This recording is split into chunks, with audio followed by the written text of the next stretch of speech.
Hello, and thanks for joining us. Welcome to the 2021 American Diabetes Association Living with Diabetes Ask the Expert series. Today's topic is nutrition for the new year. My name is Carla Cox, registered dietitian nutritionist and certified diabetes care and education specialist, and your host for today's program.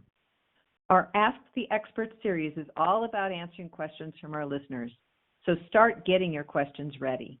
For those of you on the phone, press *3 on your keypad and an operator will collect your question and place you in a queue so that you may have the opportunity to ask your question live.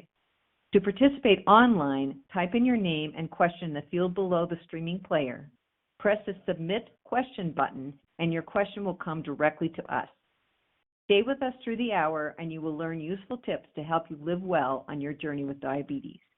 In addition, we invite you to provide us with your feedback in our 5-question survey at the end of the event, so please stay on the line.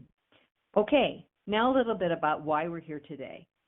Because of the link between diabetes and heart health, the American Diabetes Association, in collaboration with the American Heart Association, has launched No Diabetes by Heart.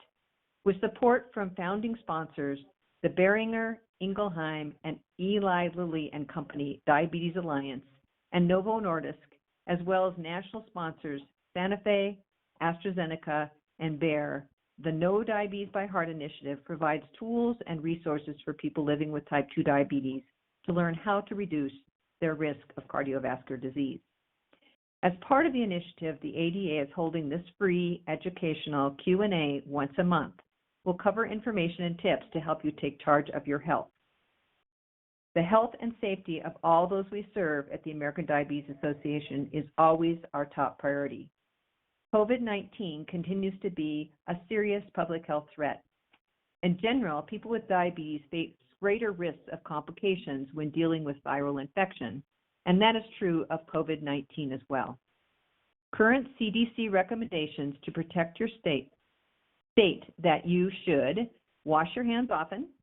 If soap and water are not readily available, use hand sanitizer that contains at least 60% alcohol. Avoid touching your face. Practice safe social distancing and put distance between yourself and other people. And cover your mouth and nose with a mask or cloth face covering when around others. The ADA encourages people with diabetes to follow the guidance of the CDC and to contact your medical provider if you suspect that you are showing symptoms or have been exposed to COVID-19. For our most up-to-date information, please visit our website at diabetes.org/coronavirus or call 1-800-DIABETES, which is 1-800-342-2383. Like many of you, we are still practicing social distancing, and so we are proud to present this month's Q&A from our own homes. I am delighted to introduce our guests for today's event from our own American Diabetes Association Nutrition Department, Shamara Robinson and Sumi Toan. Shamara is a registered dietitian and certified diabetes care and education specialist and the director of nutrition for the American Diabetes Association and a previous host for this program. Shamara's experiences in the clinical setting allow her to bring a fresh perspective and an unwavering passion to improve the lives of those affected by diabetes.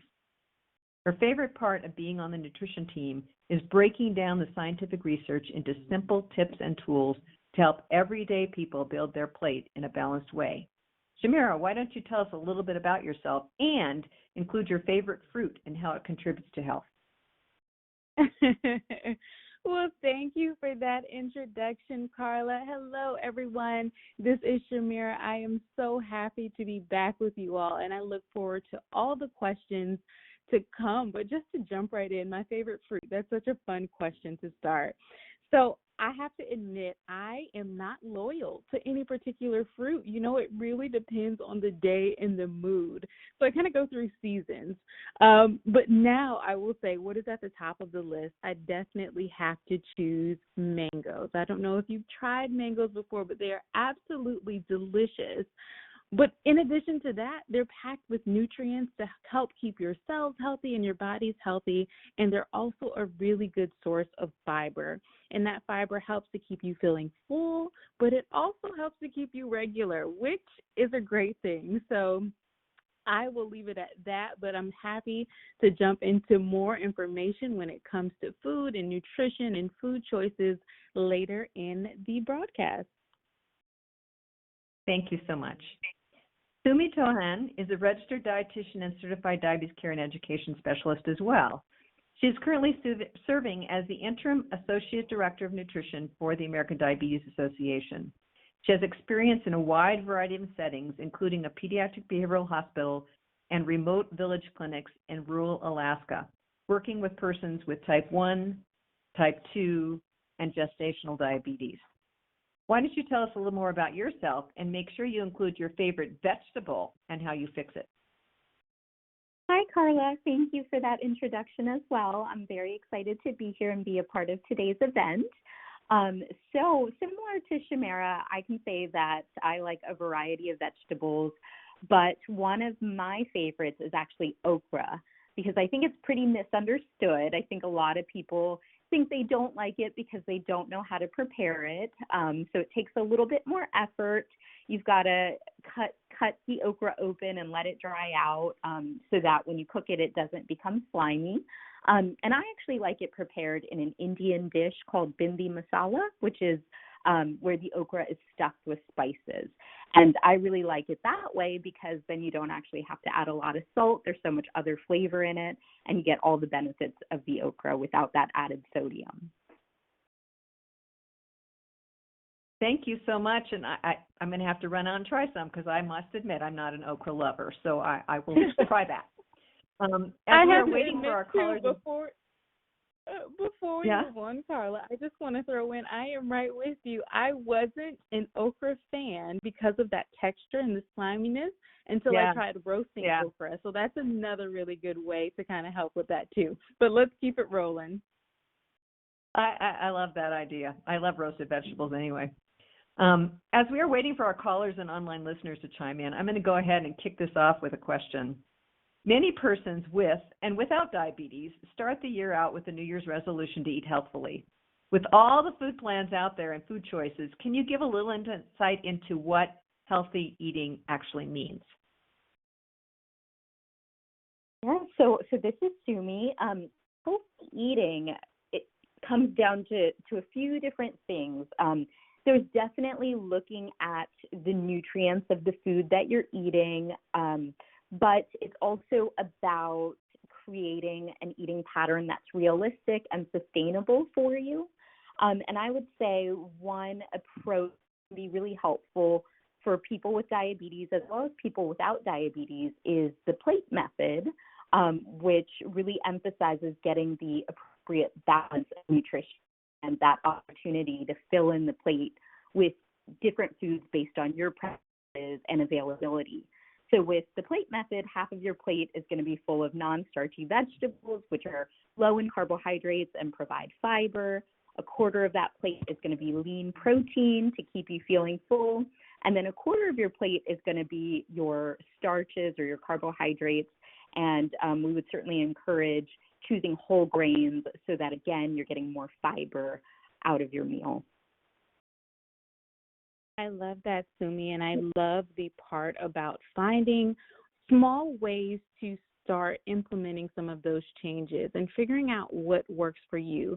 Coming into the new year, we know that 2020, it was a lot. For a lot of us, we had a really hard time. And so coming into 2021, there might be a lot of things on our plates already. And so as we're thinking about, okay, how do I begin to start to eat healthier and make some different choices around food, thinking about, okay, starting small. What are small little things that you can do that you feel comfortable and confident sticking with just to get that journey started? It doesn't have to be all or nothing. You know, you don't have to go in and clean out your whole kitchen and try to start from scratch, but really starting small and focusing on, okay, what's one thing I can do right now to help me feel like I'm making healthier food choices for myself? Thank you both. Those are great ideas. If you're just joining us, welcome to today's Ask the Experts Q&A. We're going to discuss healthy food choices for the new year.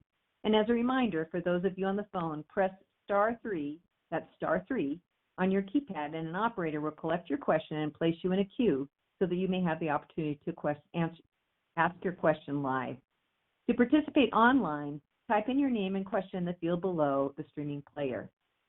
Press the Submit Question button, and your question will come directly to us. Now, we've got quite a few questions coming in, so let's take the first question. Doris from Zion, Illinois, you're on. I am wondering what foods I can eat and what I can't eat.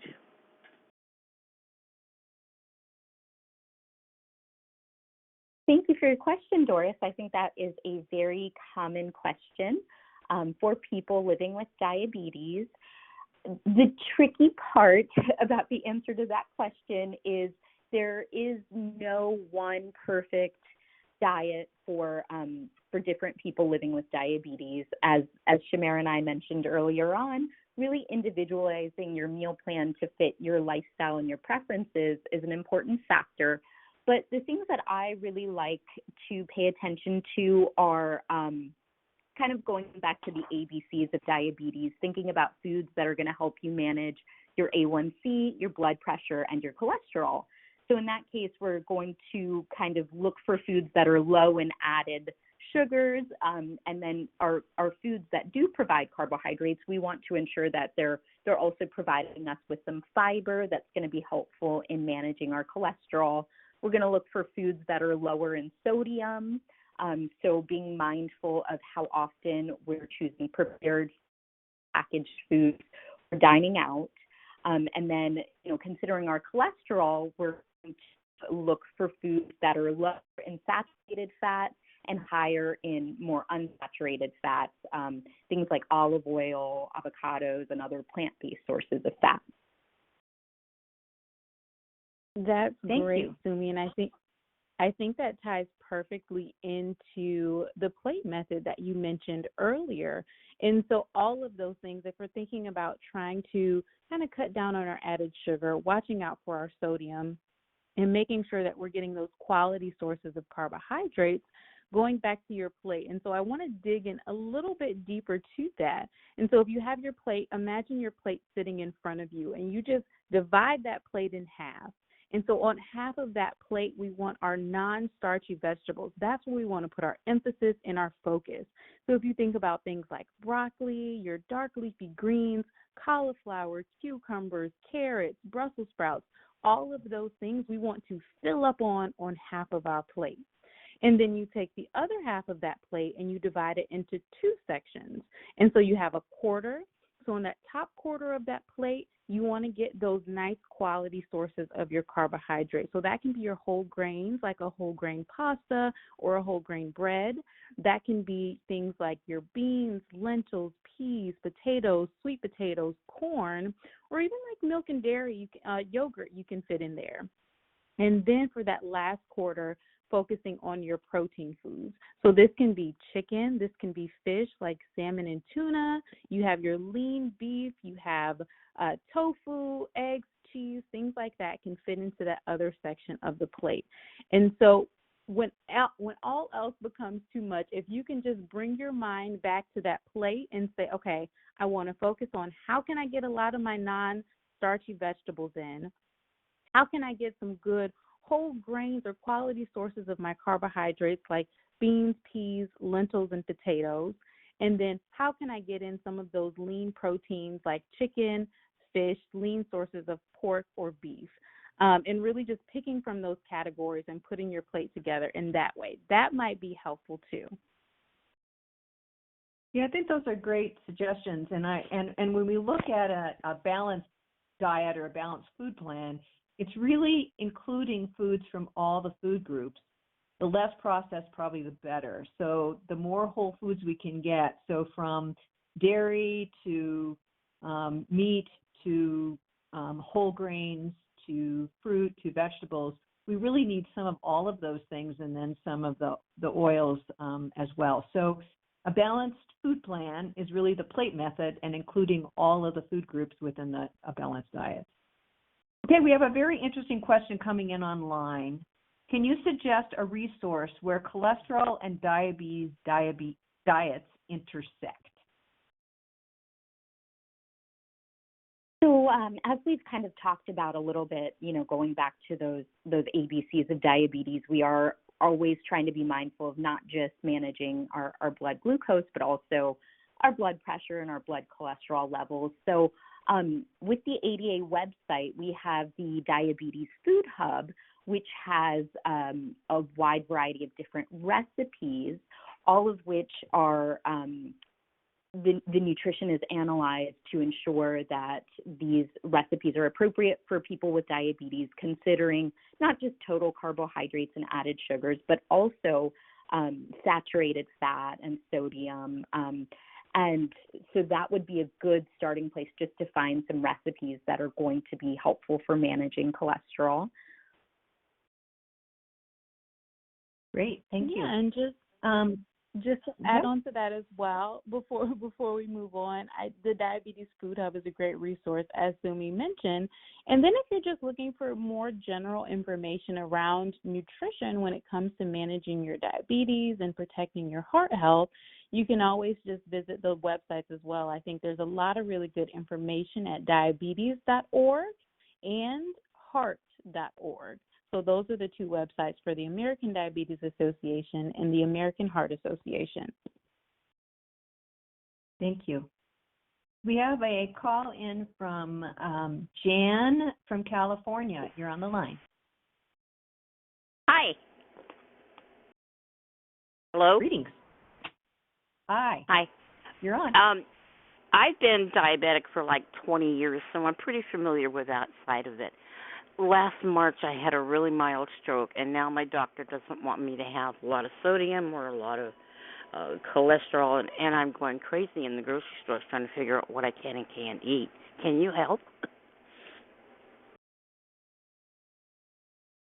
Yeah, I think that's again is a common concern. It's hard because you're not just looking at carbohydrates or calories. You're also looking at sodium and cholesterol and total fat.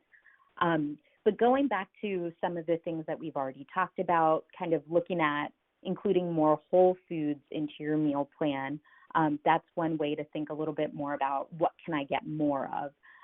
So again, just thinking about your heart health and foods that are going to be beneficial, thinking about some heart healthy fats, things like avocados, nuts, olive oil, nut butters, fatty fish. Those are going to be some things that give you those unsaturated fats that are beneficial for your heart, and they're also going to help fill out that plate for you. Some of that will fit into your protein section, and then also as just accompaniment to your plate. Going back to those fruits and vegetables, especially whole fruits and vegetables with the skin on, to give you more fiber. And then when we're thinking about carbohydrates, thinking about our whole grains and our complex carbohydrates that are high in fiber. So things like oats, quinoa, brown rice, whole wheat pasta, whole grain breads.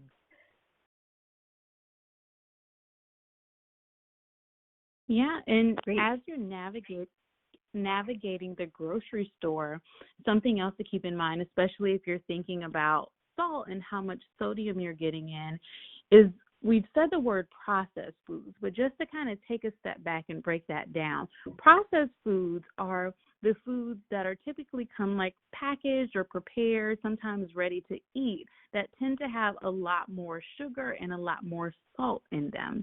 And so, for example, if you're going to the grocery store and you're looking for vegetables, so you go to the frozen section and you might notice they have the frozen broccoli, but it already has, like a cheese sauce on it.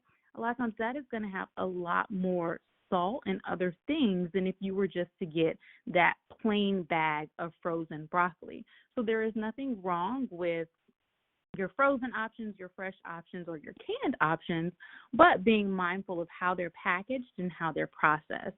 So one thing you could do in making that swap would be, let's say, get that plain steamable bag of broccoli, and then after you steam it, you can add your own flavors and spices and seasonings. And so there are a lot of good sodium-free seasonings that you can be on the lookout for, but a lot of times I just like to add different herbs. So a lot of like thinking about maybe your rosemary or thyme to add some flavor there. There are a lot of things like garlic powder and onion powder that can help add flavor as well. So you're not necessarily dependent on salt, but there's still ways to get flavor because your food should taste good.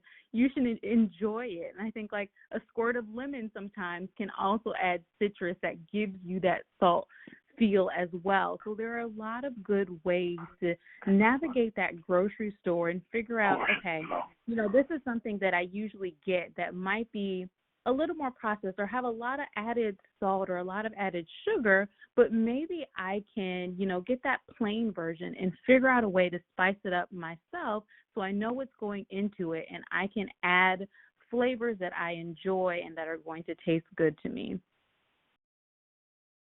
Thank you.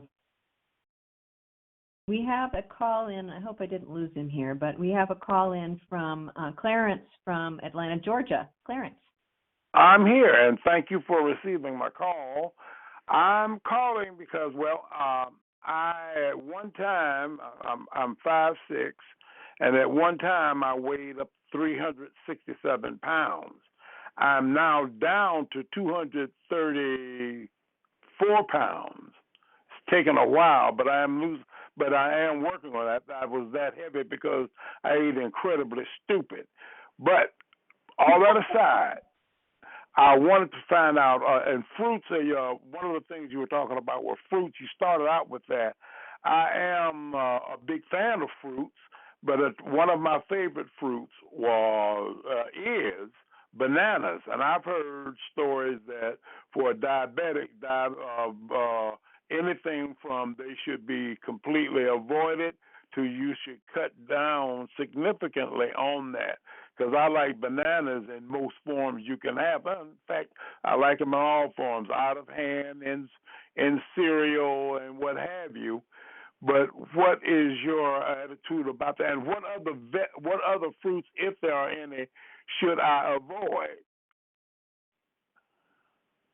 Well, Clarence, first I want to say congratulations to you on your weight loss. It sounds like you've really done a good job of educating yourself and empowering yourself to make better food choices. And I think you bring up a very, very relevant question.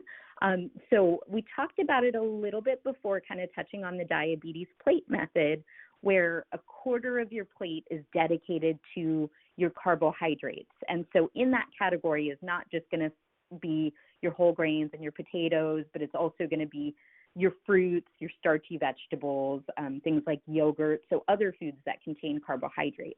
So when we're thinking about fitting in fruit, we just want to consider everything else we're eating as well. And I do hear you, bananas get demonized quite a bit, but the reality is you can fit any type of fruit into your meal plan. It's just considering that portion size. So half of a banana has the same amount of carbohydrates as about a cup of berries. So if you're someone that prefers more volume and you want to eat a larger serving size, you might want to opt for something like berries, which tend to be lower in sugar and higher in fiber. But if you really want that banana, you can just try to limit it to a smaller portion.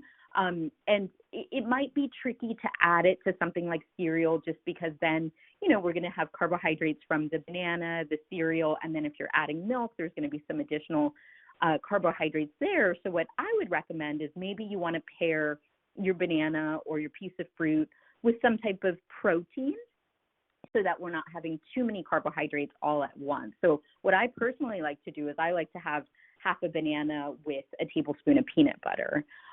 But there are a wide variety of different things you could do. You could add it to some plain Greek yogurt or some cottage cheese, or again, try adding some berries instead and mixing it with some of those other protein options.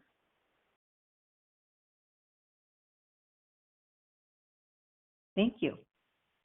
So we have Velma. Yes, I'm Velma here. from, great. What is your question? My question is, I'm having a problem with my blood glucose in the morning. It's always high, no matter what I seem to try. Okay, yeah, that can be very frustrating.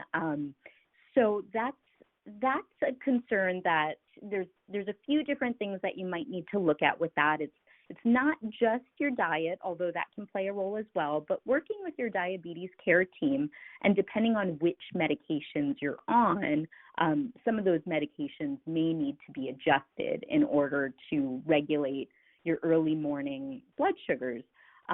But another thing that you can do is just trying to eat fewer carbohydrates at dinner time, and also being mindful of what time you're having your last meal or snack.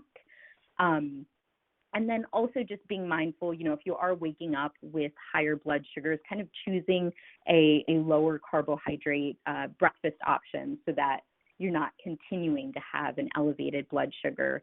Maybe also considering, where you could fit some exercise into your day to kind of help regulate your morning blood sugars as well. But if you are taking insulin, then that's something you would definitely want to talk to your healthcare provider about adjusting your basal insulin. Absolutely. And as you think about talking with your care team, we want to go into the room feeling confident, which a lot of times means making sure that you have all the necessary information at your disposal and ready to go. So if this is something you've been noticing, it could be helpful to start keeping a log of these things, keeping a careful log, including what time you're eating in the evening, what you're having, and then your blood glucose readings from the evening, and then when you wake up in the morning, and keeping track of that for a few days. So when you do go in to meet with your healthcare team, whether it be your doctor, your nurse, your dietitian, or diabetes educator, you can show them explicitly, okay, these are the things that I've been eating. This has been my activity, and this is the pattern that I'm noticing, so that they can give you the best help as well in figuring out what's going on and how to adjust accordingly. Thank you. So, illustrating how diabetes impacts people in different ways is our next question. So our last caller has high glucose in the morning, and I want you to listen to our next caller who has a different issue that might be what you're facing. So, Margaret from Oklahoma. Yes. Well, 2 hours after breakfast, I'm nearly always just around 100 or sometimes less. But several times I've taken it after lunch and after dinner, and I just notice when I do those things, it's always a lot higher than my breakfast ones. And my fasting is usually, like this morning, was 99. So my question is, I'm not going to do it, but if I had the same thing for breakfast and lunch and dinner, would those numbers increase just by the lengthening of the day? That is such a good question, and it's difficult to say exactly what your blood sugar is going to do. So we use the term glucose management because we can do our best to manage our blood sugar or blood glucose by the things that we eat and the type of physical activity that we do and by taking our medications, but we can never truly control it because there are other factors at play. So just depending on your hormones throughout the day, there could be something, you could have a certain time of the day where you're feeling more stressed and your body is releasing more stress hormones. That could affect your blood sugars. But I do think being mindful of how your meals at lunch and dinner might be differing from that breakfast meal. I wonder if maybe you're eating more carbohydrates, a larger portion, or maybe you're drinking something different. Your activity throughout the day is varying. So as Shamara mentioned earlier, when we're monitoring our blood sugar and recording it, we also want to be mindful of what sort of factors might have contributed to that blood sugar. So being mindful of what you did eat, again, maybe taking a log of it and working with your dietitian to break it down and see if you are having more carbohydrates at that time and what some ways to modify those meals are to have more stable blood sugar throughout the day. I love those tips, Sumi. And, I didn't catch whether you were using insulin or not, but that's such a big factor there because even, if you are eating the same things, as Sumi mentioned, there are other factors at play, and your medications can have a big impact too. And so noting how many units you might be taking and when you're taking that can also help to figure out why some of those rises or some of those falls might be occurring throughout the day as well. So there are the normal factors that our body goes through throughout the day, and then also medication can play a role there. So just keeping an eye on all of those things so that when you're consulting with your care team, you can help point them in the right direction. Adam Brown with Diatribe has the best handout you can actually download, but it's 42 variables in diabetes and blood sugars. So it gives you a feel for why sometimes you look at your glucose and you can't figure it out. As both Sumi and Shamira related to, is there's lots of variables: your medication, your exercise, your stress, your sleep habits. All those things can have an impact. It can be pretty frustrating at times. We have a call from Luella. From Virginia. Oh yeah, that's me, Luella Grimes. Yes. Yes. Well, you're doing pretty good. My question was very simple. I'm diabetic and I'm not satisfied with my A1 count because I believe that I need great assistance in changing my eating habits. Like I am a snacker, and I like to know some healthy ways of replacing what I eat. Like I like corn chips, I like potato chips, and they have this good potato chip out there. It's a lemon potato chip. It's lemon and lime mixed together, and I think I need to cut down on my portions, and I need to know new fruits to eat. I'm not a fruit eater. I only like banana and apple.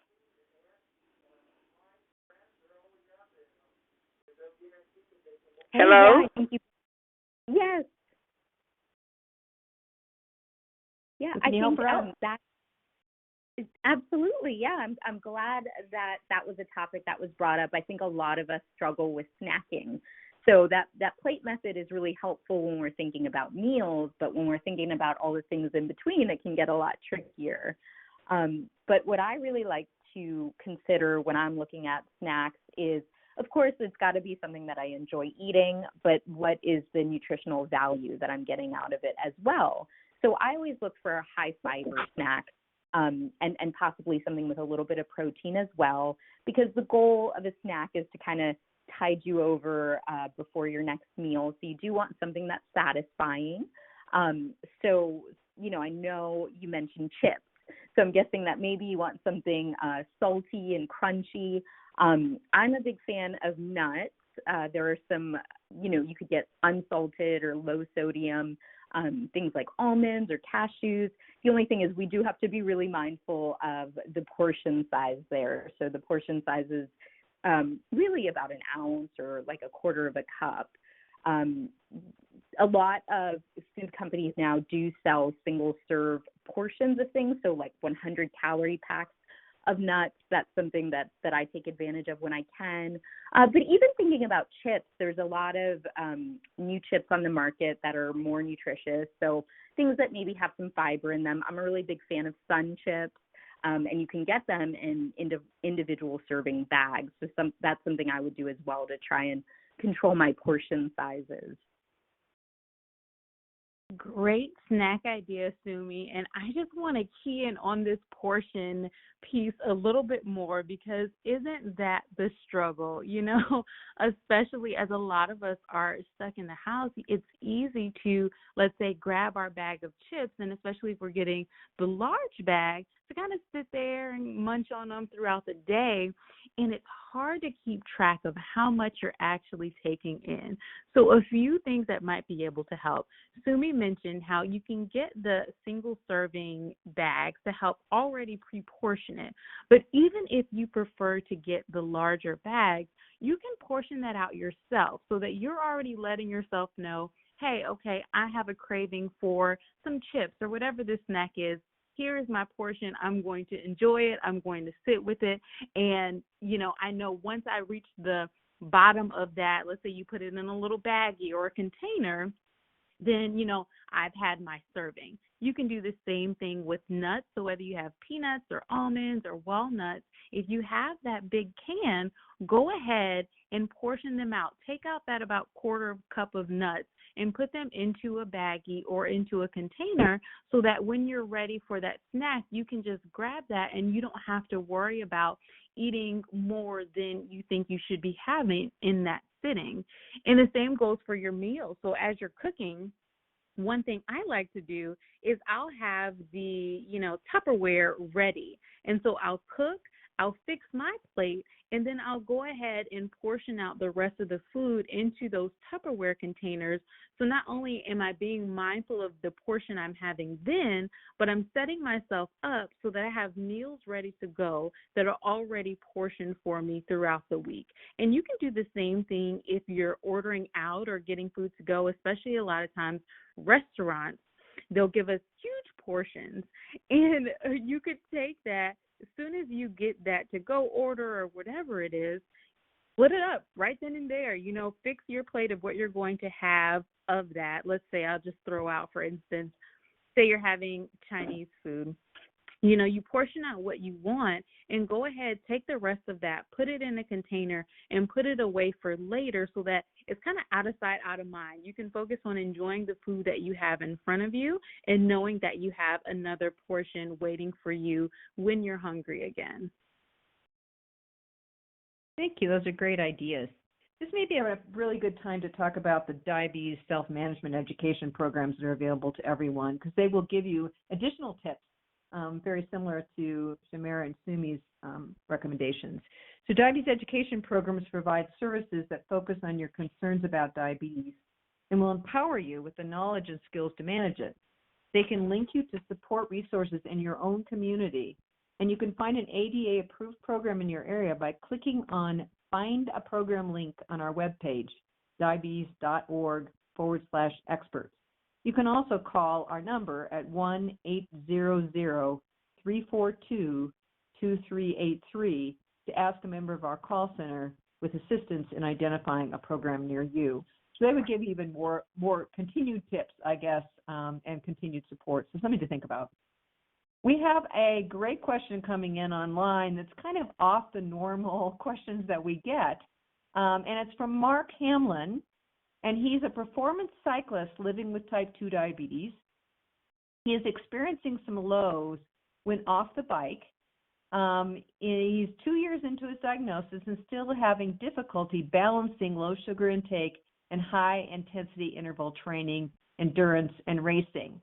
So any tips or recommendations where he can go to get information? Yeah, I can imagine that that's quite a struggle. Exercise doesn't just affect you immediately after you've partaken in an activity, but can affect you hours or even days later with those low blood sugars. But I think one of the things that is really important is just to, as far as when it comes to nutrition, just being really mindful about balancing what you're eating. So, of course, when you're doing high-intensity interval training, you are going to need some quick-releasing, simple carbohydrates, but also just ensuring that your meals also have an adequate amount of protein and fat, which is going to kind of give you kind of delay that spike in your blood sugar so that you're staying in that target range longer. I think that would be helpful. Shamira, do you have any recommendations for resources with managing low blood sugars? Well, I was actually going to turn this to Carla. I know you're our host, Carla, but I know that the exercise piece of this is near and dear to your heart. So, are there any go to resources that you have or you recommend? Yes, I think there's some excellent researches actually on the Juvenile Diabetes Research Foundation website, specifically geared toward athletes with diabetes. A lot of it is on type 1, but it's also on type 2, and some of the same principles apply.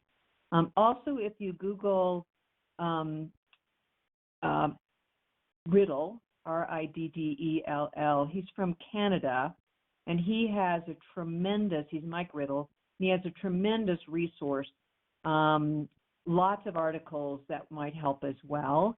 And then also you can look at the SCAN, which is Sports and Cardiovascular Nutritionist, and there may be someone near you.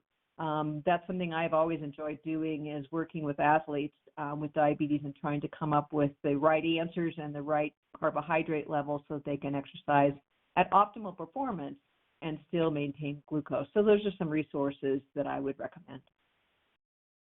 Okay, another great question coming in from, we've got some super questions, from Grace in Ohio.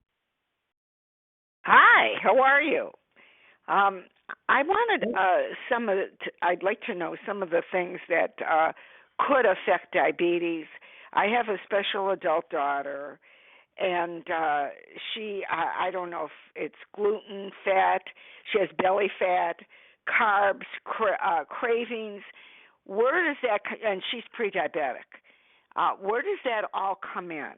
Is gluten involved to create this belly fat, which is large, and she loves carbs, and she has these cravings that she can get done with a meal, and then start eating again. Just picking. By the time she clears up the table and goes to the kitchen, something's off the plate. So I'm really beside myself of what to do and where to go or how to do. I think this is a struggle that a lot of people can relate to right now, as we talked about a little bit before. Just with COVID and quarantine and being at home, a lot of us are struggling with cravings. And I think what's really important to identify is, are those cravings because you're actually physically hungry? Maybe the meal that you're eating isn't enough. I know a lot of us, again, with the new year, or with trying to manage pre-diabetes, we might be trying to lose weight. So we're cutting back, which is great, but at the same time, you do want to make sure you're eating enough to actually be satisfied. And then at the same time, also considering, is this craving more of a mental thing? Am I doing it out of boredom or just because what I ate tasted really good? But I think when it comes to having pre-diabetes, having some weight loss or pursuing some weight loss is definitely going to be beneficial. So, being mindful of portion sizes, but at the same time, if your daughter's struggling with food cravings, ensuring that she has enough things on her plate that are going to help her feel satisfied. So going back to that plate method and thinking about making half of that plate full of non-starchy vegetables that she likes. I know when I'm feeling really hungry, I do better with raw vegetables. So things like cucumbers or baby carrots or raw bell peppers, because there's a lot of crunch and there's a lot of chewing, and you also get that extra water content that helps to fill you up. Making sure that she's getting enough protein. So again, things like chicken or fish, or maybe we can even think about some combinations, some foods that are going to have both protein and fiber, like beans or lentils, that can really help you stay full as well. I know you mentioned some concern about gluten. So gluten is not something that causes belly fat or causes diabetes. Gluten is the protein in wheat that is really just something somebody has to be concerned about if they have celiac disease. So as far as, why people have belly fat or develop prediabetes, there are several different factors, genetics and family history, physical activity levels. So, if you're sedentary, which would be being active in fewer than 3 days a week, that is a risk factor as well. So as far as modifiable risk factors, I think one thing you've already touched on is your eating habits, but the other one is definitely trying to be more active. Thank you. We have a question in from Marianne from Florida. Hi, this is Mary Ann, and my question is, I'm having trouble with constipation, so I'm using a Raisin Bran cereal in the morning, which I notice is very hard in carbs. So my concern is that a good choice to try to control the problem with the constipation? Oh, yes, that's definitely a concern, and I think a lot of people also happen to experience constipation when they are reducing their food intake. So, that's another thing to consider, just making sure you are actually eating enough, because if you're not eating enough, then it's going to be more difficult to have adequate output. But I think you've done a really good job of trying to identify some sources of fiber, which can certainly help to combat constipation. Raisin Bran and a lot of other cold cereals do tend to be higher in carbohydrates because they do have added sugars. So you might want to consider looking at the label of the cereals you're considering and looking for ones that are low in added sugar, something more like plain Cheerios or actually, oatmeal or some of the hot cereals that are unsweetened, and then you could certainly add your own additions to it, maybe some berries or some other fresh fruit for flavor. But also just looking at your day overall. So it sounds like you've added some fiber to your breakfast with the Raisin Bran, but also thinking about areas in which you can add fiber to your lunch and dinner as well as your snacks. So thinking about things like beans, lentils, whole grains, and of course, fresh fruits and vegetables, especially those with the skin on. And on top of adding that fiber to your diet, you want to ensure that you're getting enough water, because staying hydrated is going to ensure that fiber is actually moving out of your body. So just ensuring that you're having plenty of low or no sugar beverages throughout the day as well. Also, physical activity. Physical activity can also help with alleviating constipation. So maybe thinking about, if you are sedentary, trying to incorporate some more movement in your day, or if you're already active, maybe just trying to increase that. Those are such great tips, Sumi. And I was going to jump in and say exactly what you just said about making sure that you're getting your body moving. But just to reiterate those points of increasing fiber, a lot of our non-starchy vegetables, I know we've talked a lot about them, but they contain so much great fiber. So whether you're thinking about your asparagus, radish, broccoli, cucumbers, all the things that we've mentioned today, cauliflower, they all are a really, really great source of fiber to help keep things moving. And I know we see things like cereal and they advertise fiber to kind of get us excited about it and want to have it because this says fiber, so it has a lot of fiber, but that's not the only way.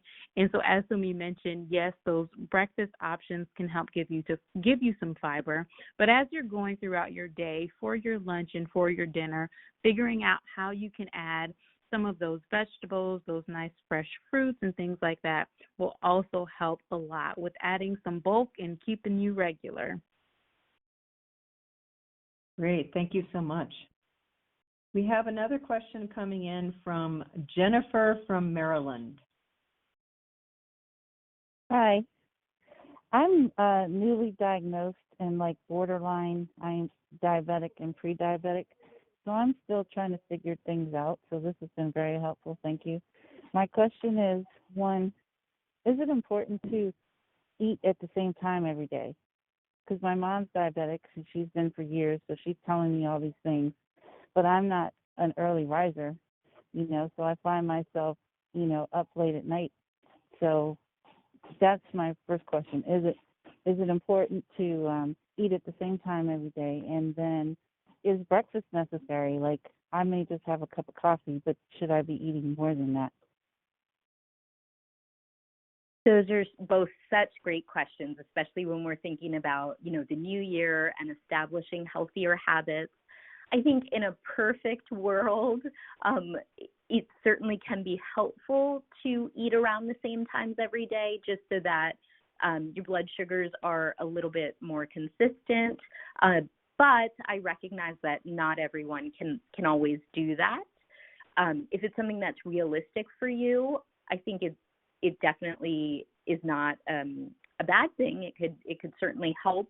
One of the ways in which that would be helpful is by ensuring that you're not getting too hungry before meals. And so, if we are getting too hungry before we eat, a lot of times that can affect how much we eat.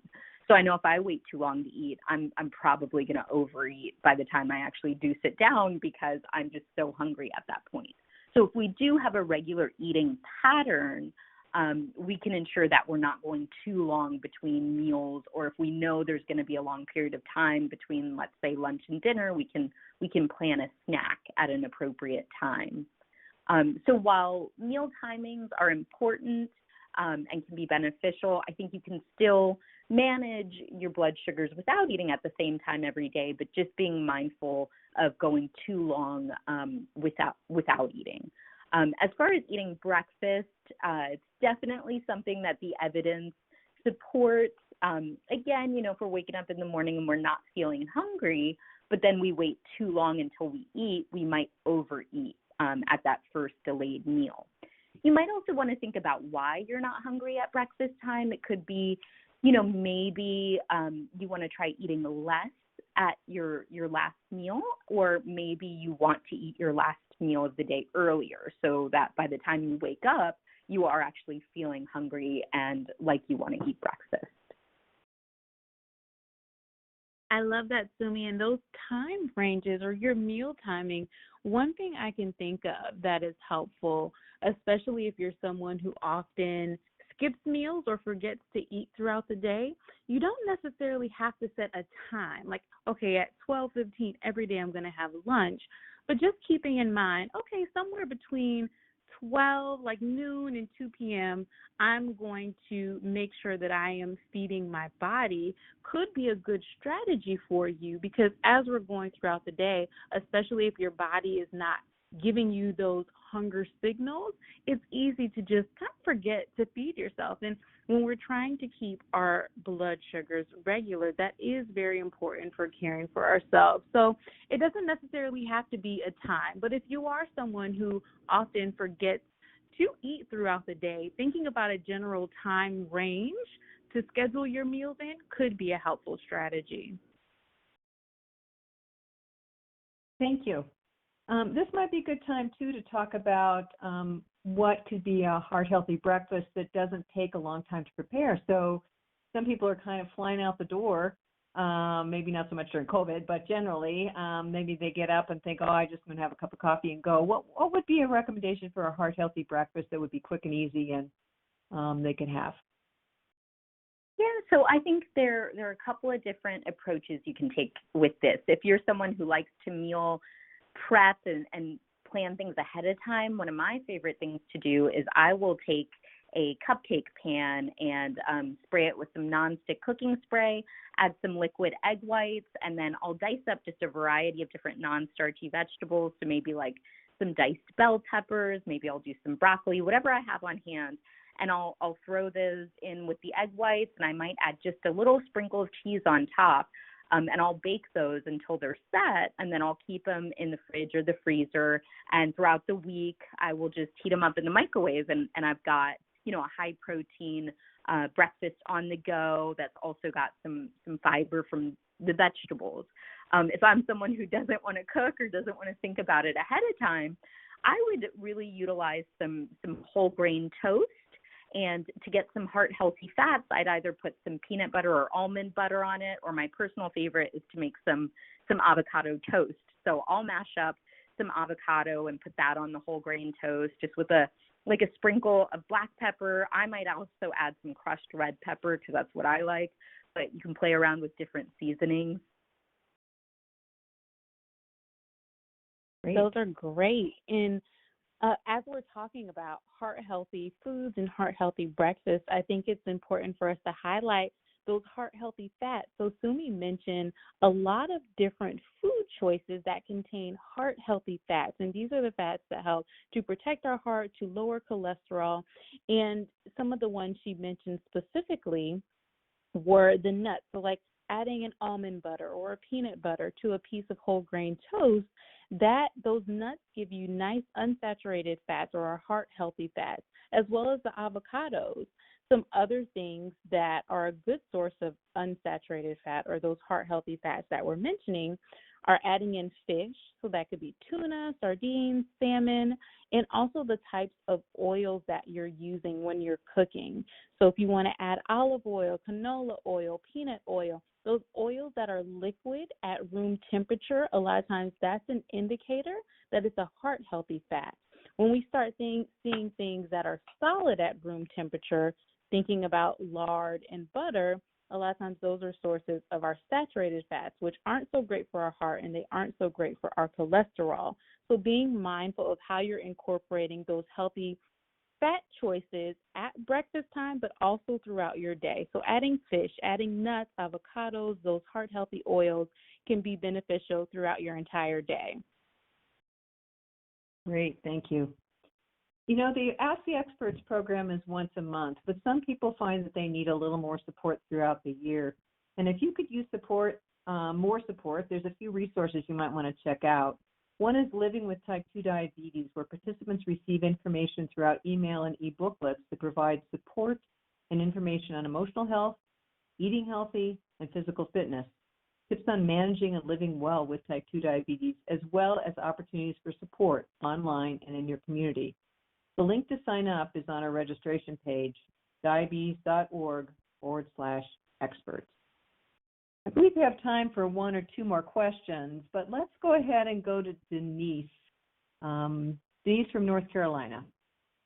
Hello. I'm a support person for my brother. He was diagnosed with diabetes type 2 last year, and we are the same age. We're twins, grew up together, but I have a different philosophy about life than he does. He does not cook, and we eat totally different. He's a non-cook, as I just said, so he does primarily gets his meals from microwavable frozen meals at the grocery store, and he goes out to places such as Panera Bread, and I'm not sure of the other places that he goes to. I think we went to Chick-fil-A one time.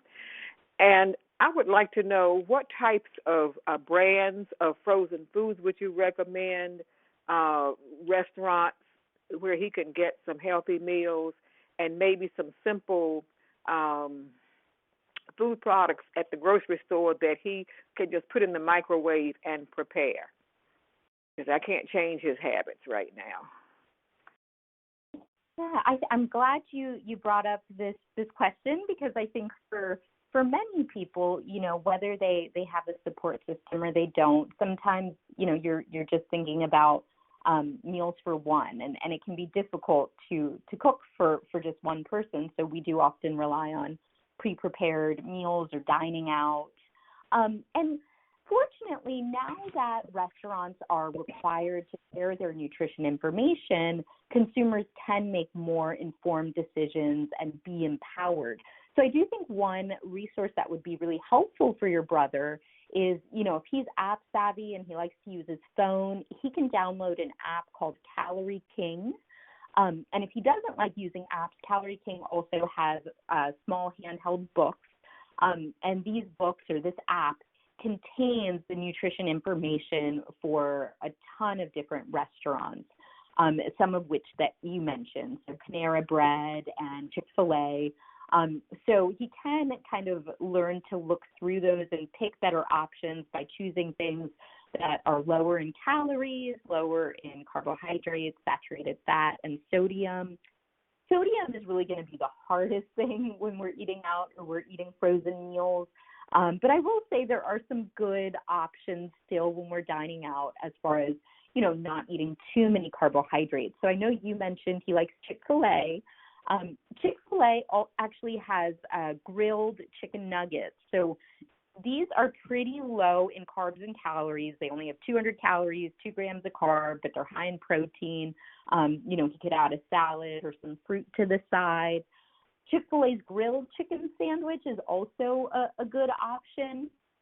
It's higher in carbohydrates because of that bun, but it's still pretty low in saturated fat and lower in sodium than some other restaurant options. I know you mentioned Panera, so that could actually be a really good option. I know they have the You Pick 2 combos, so you can pick something like half a sandwich and a salad, or half a soup and a salad. Or so some of my favorite things, or one of my favorite things to pick from Panera, is they have a turkey chili, and they also have a Green Goddess Cobb salad that has chicken. So that's something where I would do the You Pick 2, so you get a half a portion of both, so your portion size isn't too big, but you're getting plenty of fiber from the beans and the chili, you're getting protein from the turkey and the chicken, and you're also getting your non-starchy vegetables from that salad. Shamara, did you have any recommendations as far as frozen meals or any other restaurant meals that you would highlight? So I think you hit the nail on the head in referring to those food labels and thinking about, okay, especially sodium for those frozen meals. How high is that sodium? So a lot of times in the frozen meals, they want them to taste good. So that's one reason for the sodium, but then also to preserve food. And as he is looking at some of these options, one good exercise, so say if he already has different frozen meals in the freezer, he can take those frozen meals out of the freezer and look at that nutrition label on the side of that and look at the sodium category, right? So for something to be considered low sodium, it should have 140 milligrams or less per serving. So those meals might not meet that low sodium requirement, but you can look across them. So say if he has 3 different frozen meals that are his go-to, he can look at those labels and compare sodium across those labels. And if there's one that is significantly lower for, let's say, sodium and significantly lower for saturated fat, and also looking at carbs, thinking about managing his diabetes, then he could say, okay, well, out of the 3, this one, because it is lower in sodium, lower in carbohydrate, and lower in saturated fat, this is going to be the better option for my heart and for my diabetes. And continuing to do that exercise. So as he is in the store looking for options, comparing those labels to see how they stack up against each other when it comes to those categories on the food label, and selecting the one that is, again, thinking about lower in sodium, lower in saturated fat, keeping an eye on those carbohydrates, but then also looking, okay, fiber, is this a good source of fiber? What are some things, some positive things that it's adding as well? Is there a source of vegetable in this frozen meal? Trying to go back to getting half of that meal vegetable, even if it's not a plate. If it's a bowl, if it's already a frozen meal in a container, how can I make sure I'm getting that serving of vegetable in there as well? So I think that's a good exercise that he could do to just kind of compare what he's already having and slowly starting to make some healthier choices when it comes to those frozen meals. Thank you. Hope you have enjoyed our session. This does wrap up our last question. A few items before we close today. Consider staying online or on the phone to complete a short 5-question survey. We want to hear from all of you and hope you will take a few minutes to provide us with your useful feedback. To help you feel confident about your ability to manage your diabetes and heart health, we encourage you and your loved ones to talk to your doctor and dietitian about your risk. Go to knowdiabetesbyheart.org and learn more. Register for the next event at diabetes.org/experts. Sign up for diabetes education near you, and sign up for the ADA's free Living with Type 2 Diabetes program. Links to these resources can be found on our registration webpage at diabetes.org/experts.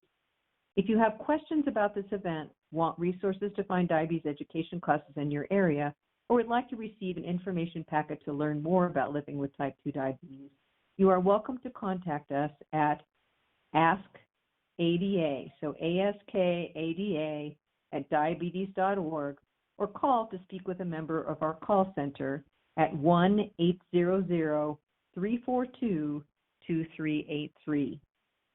Thriving with diabetes takes a village, and we're here to support you. Special thanks to our experts, Shamira and Sumi. I am Carla Cox, and on behalf of the American Diabetes Association team, we want to thank you for joining us today, and we look forward to connecting with you at our next Ask the Expert event, February 9, Lifestyle Choices to Protect Your Heart. And on March 9, we will be discussing kidney disease and diabetes. Please join us.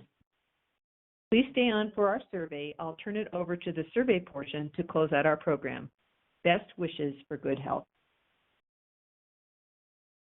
All right. Thank you, everyone, for joining us today. We appreciate you taking the time to give us some feedback on today's event. To provide your responses, press the corresponding number on the keypad of your phone.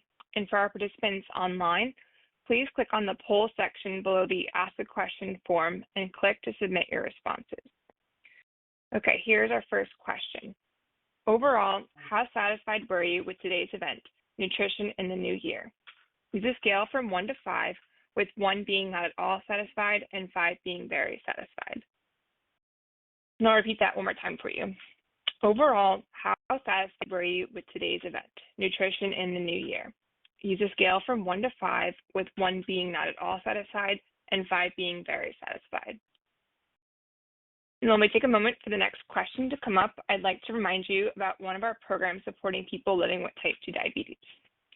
If you've recently been diagnosed with diabetes or could benefit from a refresher, consider signing up for ADA's free program, Living with Type 2 Diabetes.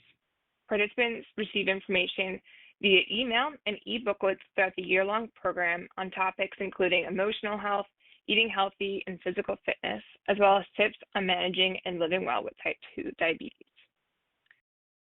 Okay, on to our next question. Which of the following food groups help provide a balanced eating plan? Press 1 for dairy, press 2 for fruits and vegetables, press 3 for meat and other protein-rich foods, press 4 for whole grains, or press 5 for all of the above. And I'll repeat that again. Which of the following food groups helps provide a balanced eating plan?